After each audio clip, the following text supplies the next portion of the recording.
Hello everyone, स्व अध्ययन पर स्वागत है। आज हम कक्षा 8वीं लाख की चूड़ियां पाठ के प्रश्नोत्तर अध्ययन करेंगे। प्रश्न 1। बचपन में लेखक अपने मामा के गांव चाव से क्यों जाते थे और बदलू को बदलू मामा न कहकर बदलू काका क्यों कहते थे? उत्तर देखेंगे।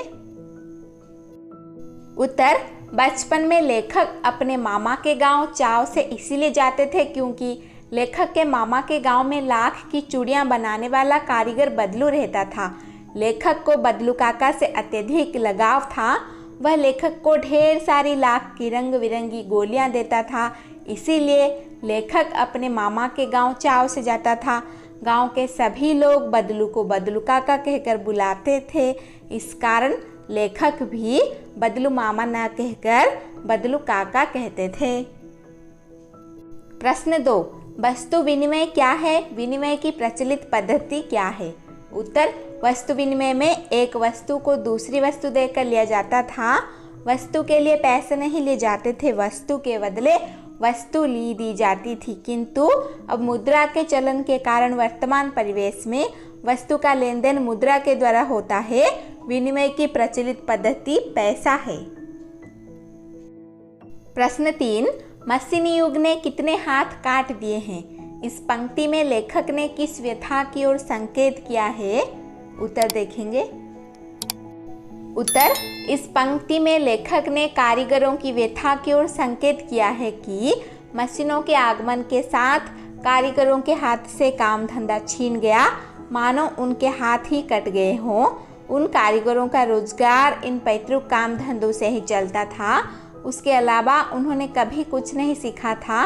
वे पीढ़ी दर पीढ़ी अपनी इस कला को बढ़ाते चले आ रहे हैं और साथ में रोजी रोटी भी चला रहे हैं। परंतु मशीन युग ने जहां उनकी रोजी रोटी पर वार किया है, मशीनों ने लोगों को बेरोजगार बना दिया। प्रश्न 4। बदलू के मन में ऐसी कौन सी व्यथा थी जो लेखक से छिपी न रह सकी? उत्तर, बदलू लाख की चूड़ियां बेचा करता था, परंतु जैसे जैसे कांच की चूड़ियों का प्रचलन बढ़ता गया, उसका व्यवसाय ठप पड़ने लगा। अपने व्यवसाय की यह दुर्दशा बदलू को मन ही मन कचोटती थी।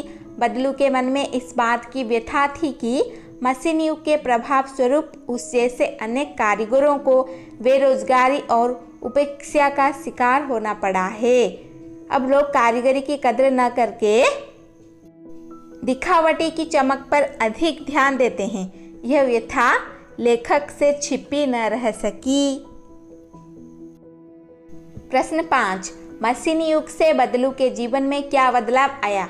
उत्तर, मशीनी युग से बदलू के जीवन में यह बदलाव आया कि बदलू का व्यवसाय बंद हो गया। वह बेरोजगार हो गया। काम न करने से उसका शरीर भी ढल गया।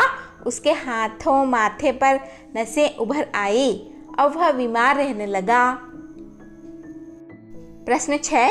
लाख की वस्तुओं का निर्माण भारत के किन किन राज्यों में होता है? लाख से चूड़ियों के अतिरिक्त क्या क्या चीजें बनती है, ज्ञात कीजिए। उत्तर, लाख की वस्तुओं का निर्माण सर्वाधिक उत्तर प्रदेश में होता है। लाख से चूड़ियाँ, मूर्तियाँ, गोलियाँ तथा सजावट की वस्तुओं का निर्माण होता है। इसके बाद अब हम अध्ययन करेंगे भाषा की बात। प्रश्न 1।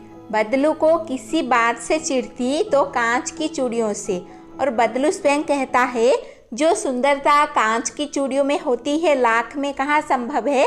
ये पंक्तियाँ बदलू की दो प्रकार की मनोदशाओं को सामने लाती है। दूसरी पंक्ति में उसके मन की पीड़ा है, उसमें व्यंग्य भी है। हारे हुए मन से या दुखी मन से अथवा व्यंग्य में बोले गए वाक्यों के अर्थ सामान्य नहीं होते। कुछ व्यंग्य वाक्यों को ध्यानपूर्वक समझकर एकत्र कीजिए और उनके भीतरी अर्थ की व्याख्या करके लिखिए। उत्तर देखेंगे। उत्तर, व्यंग्य वाक्य। अब पहले जैसी औलाद कहाँ? व्याख्या। आजकल किसी भी बुजुर्ग के मुख से आमतौर पर यह सुनने मिलता है जिसमें उनके हृदय में छिपा दुख और व्यंग्य दिखने मिलता है। उनका मानना है कि आजकल की संतान बुजुर्गों को अधिक सम्मान नहीं देती। प्रश्न 2, बदलू कहानी की दृष्टि से पात्र है और भाषा की बात व्याकरण की दृष्टि से संज्ञा है। किसी भी व्यक्ति, स्थान, वस्तु, विचार अथवा भाव को संज्ञा कहते हैं। संज्ञा को 3 भेदों में बांटा गया है। व्यक्तिवाचक संज्ञा जैसे लला, रज्जो, आम, कांच, गाय इत्यादि। ख, जातिवाचक संज्ञा जैसे चरित्र, स्वभाव, वजन, आकार आदि द्वारा जानी जाने वाली संज्ञा। ग, भाववाचक संज्ञा जैसे सुंदरता, नाजुक, प्रसन्नता इत्यादि, जिसमें कोई व्यक्ति नहीं है और न आकार या वजन परंतु उसका अनुभव होता है। पाठ से तीनों प्रकार की संज्ञाएं चुनकर लिखिए। उत्तर देखेंगे। क, व्यक्तिवाचक संज्ञा बदलू, बेलन, मचिया। ख, जातिवाचक संज्ञा आदमी, मकान, शहर। ग, भाववाचक संज्ञा स्वभाव, रुचि, व्यथा। प्रश्न 3, गांव की बोली में कई शब्दों के उच्चारण बदल जाते हैं। कहानी में बदलू वक्त को वक़्त, उम्र, आयु को उम्र कहता है। इस तरह के अन्य शब्दों को खोजिए जिनके रूप में परिवर्तन हुआ हो, अर्थ में नहीं। उत्तर, इंसान, मनुष्य। रंज, दुख, गम, मायूसी, जिंदगी, जीवन, औलाद, संतान। धन्यवाद। ऐसे ही वीडियोस देखने के लिए चैनल को सब्सक्राइब कीजिए और नोटिफिकेशन पाने के लिए बेल आइकन को दबा दीजिए।